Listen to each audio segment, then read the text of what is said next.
clouds, lightning, and rain all count as separate weather fairies in this series, which makes no sense, because if there's a thunderstorm, then you're going to have clouds and rain. And if there's a lightning fairy, why is there no thunder fairy?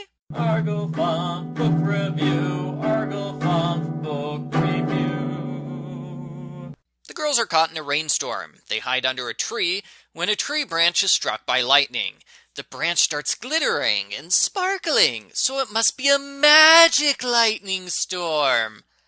What does that mean? If the lightning hits them, they'll be dead, but they'll be magic dead. The girls take shelter in a nearby museum. By lucky coincidence, that's where Storm the Lightning Fairy is. The goblin with the lightning feather captured Storm and trapped her in one of the exhibits. That means this museum has exhibits that patrons can open and close whenever they want. Isn't that a security risk? The museum also has an animatronic dinosaur which roars and eats rubber fish. It's incredibly cool, but there's no hole at the bottom to let the fish out. I feel so bad for the museum employee who has to climb inside the dinosaur every single day to get the fish back. The goblin shows up and starts shooting lightning at the girls. They almost get hit multiple times. Kirsty turns into a fairy to make herself a smaller target, but Rachel accidentally dropped her fairy locket, so she's forced to run away on foot while the goblin chases her, shooting out lightning. Kirsty and Storm try to steal the lightning feather, but it's too dangerous for them to get close to the goblin. Kirsty sees a mirror and says, "Hey, mirrors reflect lightning, right?" Storm says, "Oh yeah, fairy lightning works like that." So Kirsty gets the goblin's attention by pulling on his ear. I thought it was too dangerous to get close to the goblin. What changed?" The goblin tries to hit Kirsty with a lightning bolt, but she dodges, the lightning bounces off a mirror, and it goes back at the goblin. He drops the lightning feather and runs away.